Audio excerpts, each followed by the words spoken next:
Hello friends, welcome to exam Path. Friends, मैं करुणाकर आप सभी का इस यूट्यूब चैनल पे स्वागत करता हूं। दोस्तों, इस छोटे से वीडियो में हम लोग ज्योग्राफी को एक इम्पॉर्टेंट टॉपिक को डील करेंगे। वो है भारत के पर्वतीय दर्रे यानी माउंटेन पासेस ऑफ इंडिया। दोस्तों, ये टॉपिक बहुत बड़ा तो नहीं है, लेकिन इसे मैंने इम्पोर्टेंट इसके लिए कहा क्योंकि इस टॉपिक से बराबर एग्जाम में क्वेश्चन आते रहते हैं। इस टॉपिक में इंपॉर्टेंट होता है कि दर्रों का नाम याद करना और उससे रिलेटेड स्टेट की किस स्टेट में कौन सा दर्रा अवस्थित है। तो दोस्तों, दर्रों के नाम याद करने से पहले भी इंपॉर्टेंट है कि ये दर्रा होता क्या है, पहले तो ये समझिए। तो इसे आप सिंपल भाषा में समझे कि जो पहाड़ों के बीच से रास्ता निकलता है उसे ही माउंटेन पास कहते हैं, यानी दर्रे, पर्वतीय दर्रे कहते हैं। अब ये कैसे होता है ये आपको मैं विजुअल में दिखाऊंगा। पहले आप ये जान लीजिए, जिससे जो रेंज ऑफ माउंटेन्स होते हैं, लगातार रेंज होते हैं बहुत सारे माउंटेन के, तो उनके बीच में जब दो पर्वत चोटियों के बीच में कुछ गहराई बनती है, उस जगह से आना जाना थोड़ा आसान हो जाता है।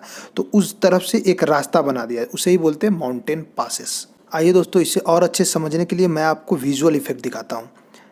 यहाँ आप देख रहे होंगे इस तरह से चारों तरफ से पहाड़ है और पहाड़ के बीच में इस तरह से रोड बना हुआ है, इसे ही बोलते हैं माउंटेन पास।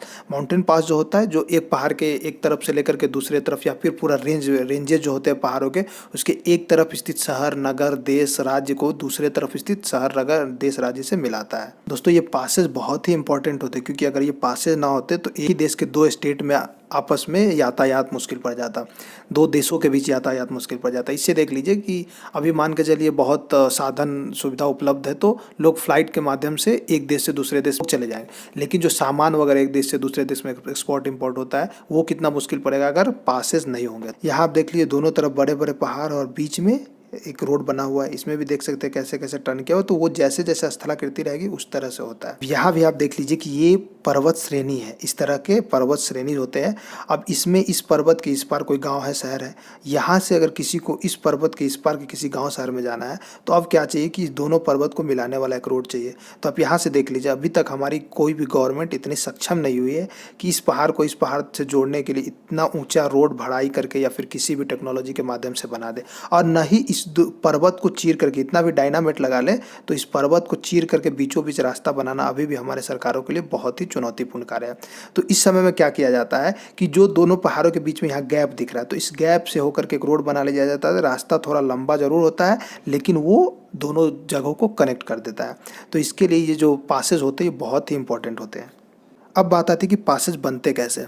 तो पासेज दो तरह से बनते हैं, एक तो प्राकृतिक रूप से, दूसरा कृत्रिम रूप से। कृत्रिम रूप से छोटे छोटे पासेज बना लिए जाते हैं, जैसे कि आप उदाहरण के लिए देख सकते हैं बिहार के जो दशरथ माझी द्वारा बनाया गया गया में पास है, तो वो भी पास ही है लेकिन वो मानव निर्मित छोटा सा पास है। तो वो सब ज़्यादा इंपॉर्टेंट नहीं होता, जो भी प्राकृतिक निर्मित पास है वो सब इंपॉर्टेंट है।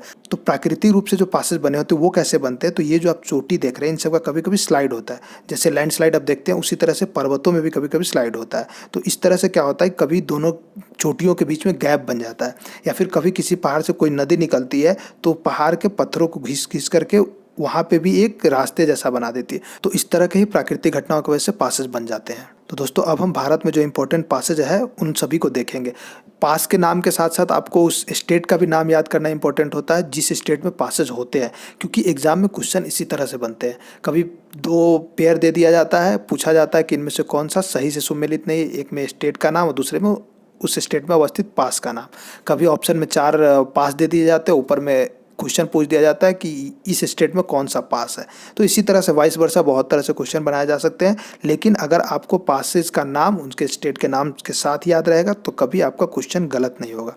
तो आइए कुछ दर्रों को हम लोग कहाँ अवस्थित है इस हिसाब से पहले देख लेते हैं।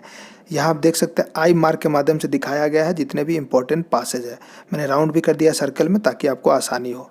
तो यहाँ आप देख सकते हैं जितने भी पासेज सब जहाँ जहाँ माउंटेन एरिया है, पहाड़ी एरिया वहीं, क्योंकि जहाँ माउंटेन्स होंगे वही पासेस होंगे। जो भी पर्वतीय एरिया नहीं हो वहाँ पे ज़्यादा पासेस नहीं होते हैं, और जो पर्वतीय एरिया है जैसे कि नॉर्थ में देख लीजिए या फिर नॉर्थ ईस्ट में देख लीजिए, और इसी तरह से कुछ साउथ के भी एरिया है जहाँ पे पासेज है। तो इन सबको मैं और जूम करके एक एक करके क्लियरली दिखाता हूँ। यहाँ पे आप देख सकते हैं ये जम्मू कश्मीर का एरिया है। ये है बुर्जिल पास जो कि गिलगित पाकिस्तान को हमारे भारत के श्रीनगर से जोड़ता है। ऐसे ही एक है जोजिला पास, ये भी जम्मू कश्मीर में ही है। एक है पीर पंजाल, तो ये अवस्थित है पीर पंजाल जो पर्वत श्रेणी है उसी में। एक है बनिहाल पास। तो बनिहाल पास बहुत इंपॉर्टेंट है क्योंकि इसी में जवाहर टनल, जो सबसे लंबा रेलवे सुरंग है, वो जवाहर टनल इसी पास में अवस्थित है। तो ये इंपॉर्टेंट है, इसका नाम आप याद रखेंगे। और यहाँ पे एक है काराकोरम दर्रा, ये बहुत इंपॉर्टेंट है क्योंकि काराकोरम दर्रा जो है जो सबसे ऊंचाई पे स्थित हमारा पास है, जो कि भारत से चीन को जोड़ता है। इसका ऊंचाई है टोटल 5,624 मीटर, यानी 5 किलोमीटर 624 मीटर ऊंचाई। आप अंदाज़ा लगा सकते हैं 5 किलोमीटर कितना ऊंचा है, और ये भारत का सबसे ऊंचा पास, इसलिए इंपॉर्टेंट है। इसी तरह से हिमाचल में भी है देवास दर्रा, रोहतांग दर्रा, जेलपला दर्रा। इसी तरह से उत्तराखंड में थांगला पास, मना पास, नीति पास। कुछ दर्रे आपको नॉर्थ ईस्ट में भी हैं, देखिए जैसे नाथुला दर्रा, जेलेपला दर्रा, इसी तरह से बोमडीला दर्रा है, इधर दिफू दर्रा है। कुछ साउथ में भी है, साउथ में भी आप देख लीजिए, साउथ में दो तो है, महाराष्ट्र में थाल घाट और भोर घाट, और एक है पाल घाट जो कि केरल में है। दोस्तों इस तरह से दर्रे तो हमारे देश में बहुत सारे हैं, लेकिन 20 इंपॉर्टेंट दर्रे जिन्हें मैंने कैटेगराइज कर दिया, जो कभी न कभी एग्जाम में पूछे हैं। हम लोग सिर्फ उन्हीं 20 को याद रखेंगे, इसके अलावा याद रखना कोई इंपॉर्टेंट नहीं है क्योंकि कभी एग्जाम में पूछा नहीं जाता है। दोस्तों यहाँ मैंने स्टेट वाइज कैटेगराइज कर दिया। ये जो 5 दर्रे हैं, काराकोरम जोजिला, पीर पंजाल, बुर्जिला और बनिहाल, ये सब जम्मू कश्मीर के दर्रे हैं, तो ये आप याद रखेंगे। दूसरा है तुजू, ये मणिपुर में एक ही दर्रा इंपॉर्टेंट है, तो इसके लिए आसानी से याद हो जाएगा। यहाँ सीप किला, रोहतांग, बारालाचला, तो ये हिमाचल प्रदेश में है, तो यहाँ से आप देख लें। इसी तरह से 3 है लिपुलेख, माना पास और नीति पास, ये उत्तराखंड में है, तो ये उत्तराखंड के साथ आप याद रखेंगे। इसी तरह से है बोमडिला, यांग्याप और दीफू, ये है अरुणाचल प्रदेश में। और नाथुला, जेलेपला, ये जो है सिक्किम में अवस्थित है। साथ ही थालघाट और भोरघाट मैंने इमेज में दिखाया, ये महाराष्ट्र में है, और पालघाट जो है ये केरल में है। तो इस तरह से ये मैंने कैटेगराइज कर दिया ताकि आपको याद रहे। हालांकि दोस्तों मैंने कैटेगराइज करके आपके काम को आसान करने की कोशिश किया है, लेकिन इसके बावजूद भी ये मुश्किल होता है क्योंकि इसका नाम ही ऐसा जो याद करना थोड़ा मुश्किल होता है। तो मैंने आप लोगों के लिए ट्रिक भी बनाया है ताकि आपको मदद मिले याद करने में। तो हम ट्रिक देखेंगे, परंतु उससे पहले मैं आपको बता दूं कि हमारे चैनल पे और भी अलग अलग टॉपिक पे बहुत सारे ट्रिक्स अवेलेबल है। अगर आपने उसे नहीं देखा है तो उसे देख करके भी हर एक टॉपिक को आसान कर सकते हैं। पहला ट्रिक मैंने बताया है जमके काजू पी बाबू। जमके से लिया है जम्मू एंड कश्मीर को, जम्मू एंड कश्मीर राज्य में, और काजू पी बाबू से का से है काराकोरम, जू से है जोजिला, पी से है पीर पंजाल, बा से है बनिहाल और बू से है बुर्जिला। तो इस तरह से क्या हुआ कि जमके मतलब जम्मू कश्मीर, काजू पी बाबू से हो गया काराकोरम, जोजिला, पीर पंजाल, बनिहाल और बुर्जिला, यानी जम्मू एंड कश्मीर में ये 5 दर्रे अवेलेबल, काराकोरम, जोजिला, पीर पंजाल, बनिहाल और बुर्जिला। आप इस ट्रिक को 2 बार 3 बार माइंड में रोटेट करेंगे, आपको जरूर याद हो जाएगा। इसी तरह से हम चलिए हिमाचल प्रदेश को देखते हैं। हिमाचल में हिम शिविर, हिम मतलब समझते हैं बर्फ, और शिविर मतलब शिविर जो घर होता है, तो समझ के चलिए हिम का शिविर, बर्फ का शिविर। और इसी में हिम से हिमाचल प्रदेश हो गया, यानी हिमाचल प्रदेश। और हिमाचल प्रदेश में दर्रा कौन कौन है, तो वो बताता है शिविर। शिविर में क्या है, तो सीप किला, बी से है बारालाचा और र से है रोहतांग, यानी हिम शिविर हिमाचल प्रदेश में कौन कौन दर्रा है, सीप किला, बारालाचा और रोहतांग।